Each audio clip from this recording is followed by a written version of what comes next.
Beauty and the Beast. Once upon a time, there lived a young prince in a beautiful castle. Although he had everything his heart desired, the prince was spoiled and selfish. One winter's night, an old beggar woman asked the prince for shelter from the cold. In return, she offered him a rose. Repulsed by the old woman, the unkind prince turned her away. The woman warned him not to be deceived by appearances, since beauty is found within. When the prince dismissed her again, the old woman's ugliness melted away to reveal a beautiful enchantress. The prince tried to apologize, but it was too late. The enchantress knew there was no love in his heart. As punishment, the enchantress turned the prince into a hideous beast. Then she placed a spell on the castle and all who lived there. The rose she had offered him was an enchanted rose. It would bloom until the prince was 21. If he could learn to love and be loved in return before the last petal fell, then the spell would be broken. If not, he would remain a beast forever. Ashamed of his monstrous form, the beast hid inside the castle. A magic mirror was his only window to the outside world. As the years passed, he fell into despair. Slowly, the rose began to wither. He did not believe anyone could ever love him. In a nearby village, there lived a beautiful young woman named Belle. Belle, unlike the other girls in the village, cared only for her books. She always felt out of place. Belle loved to read about adventure and romance. Her father, Maurice, loved books too. Maurice was an inventor, a genius, according to Belle, a crackpot, according to the townsfolk. Belle is even stranger than her father, the villagers whispered. Her nose is always in a book, and her head is in the clouds. Gaston, the handsomest man in town, wanted to make Belle his wife. Even though she thought he was a brainless brute and turned him down again and again, Gaston was determined to wed the lovely Belle. One cold day, Maurice hitched his horse, Philippe, to a wagon and set off to show his latest invention at a faraway fair. But Maurice read the map wrong and became lost in a forest. As an icy wind whistled through the trees, he suddenly heard the howling of wolves. Philippe bolted and Maurice fell to the ground. Trying to escape the wolves, the frightened man ran deeper and deeper into the woods. He came to a castle and stumbled inside.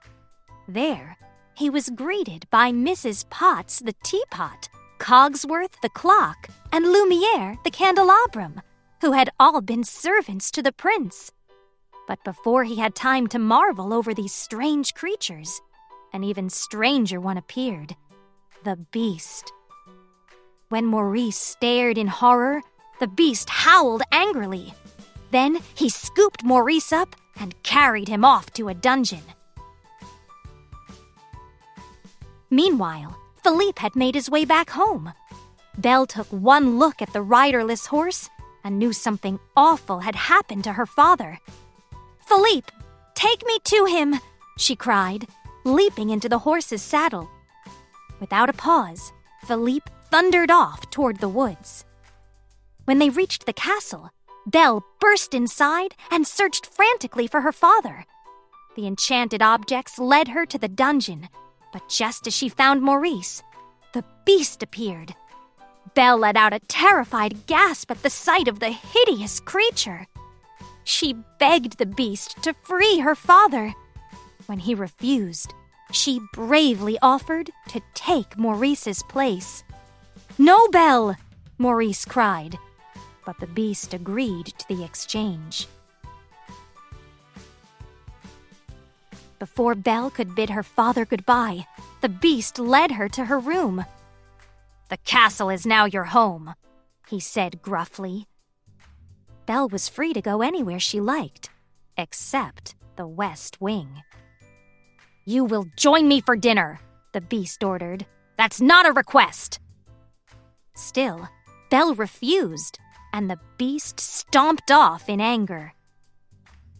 That night, Belle slipped out of her room and found her way to the forbidden West Wing. There, she saw the enchanted rose by the window. When she reached out to touch it, the beast suddenly appeared on the balcony outside the window. Belle screamed and fled from the room.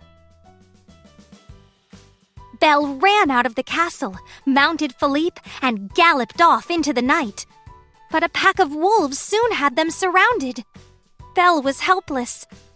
Suddenly, the beast was there, throwing the wolves aside. Belle heard terrible snarling and howling as the beast and the wolves battled for their lives. At last, the wolves ran off into the woods, but the beast lay in the snow, badly injured. Back at the castle, Belle carefully tended to the beast's wounds. Gentle as she was, the beast roared in agony. "I barely touched you," said Belle. Then she saw the look of pain on his face. "I forgot to thank you for saving my life," she added softly.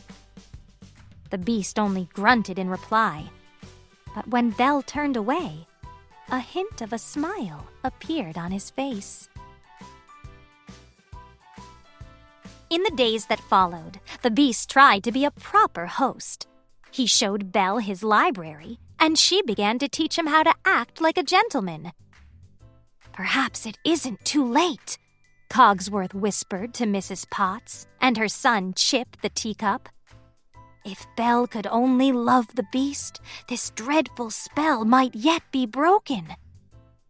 Before long, Belle thought of the beast as her dearest friend, and the beast thought of little but the beautiful Belle. One night, while she was teaching him to dance, the beast asked, "Belle, are you happy here? With me?" "Yes," she said, without hesitation. But the beast saw a trace of sadness in her eyes. Then Belle added, "If only I could see my father again, even for a minute." "You can," the beast said, handing her the magic mirror. Belle gazed into it and saw Maurice trudging through the forest. He looked frail and old. As she watched, he collapsed in a heap. "I must go to him," Belle cried. "He might be dying." "I release you," the beast said sadly. "But take the mirror. Then you will always have a way to look back and remember me." With the magic mirror to guide her, Belle soon found her father and brought him home. But their happy reunion was cut short by a pounding on their cottage door. The townspeople had come to take Maurice away. Gaston's friend Le Fou stepped forward. "Maurice has been raving that you were imprisoned by a hideous beast," he said. "Only a crazy man would tell such a tale." "But it's true," Belle protested. Her worried eyes searched the angry crowd and fell on Gaston. "Gaston!" she cried. "You know my father isn't crazy. Tell them!" Gaston whispered to Belle that he might be able to calm the crowd if she promised to marry him. "Never!" Belle exclaimed. "And my father is not crazy. There really is a beast, and I can prove it." She turned to the crowd. "Look in this mirror and see." The townspeople looked at the beast in the magic mirror and grew frightened. "We must hunt down this savage animal," Gaston cried. After locking Belle and her father in the cellar of the cottage, the villagers rode off to storm the Beast's castle. Luckily, little Chip had stowed away in Belle's saddlebag. After the villagers were gone, he used Maurice's latest invention to release Belle and Maurice from the cellar. By the time Belle reached the castle, the townspeople had broken in. Gaston and the Beast were fighting on the castle roof. The Beast managed to knock Gaston's weapon from his hand. There was nothing to stop him from killing Gaston. Gaston screamed for mercy, and the Beast turned away from his enemy. Then, Belle watched helplessly as Gaston plunged a knife into the Beast's back. The Beast roared in pain. Backing away from the wounded Beast, Gaston lost his footing and fell off the roof into the fog below. Belle rushed to the Beast's side. "You came back," the Beast said weakly. "At least I can see you one last time." "No, no," Belle said, sobbing as she kissed his cheek. "Please don't die. I love you." Moment, the spell was broken. In one magical instant, the Beast turned back into a prince, and the enchanted servants returned to their human forms. The castle came to life with rejoicing. There was no doubt that the loving couple would live happily ever after.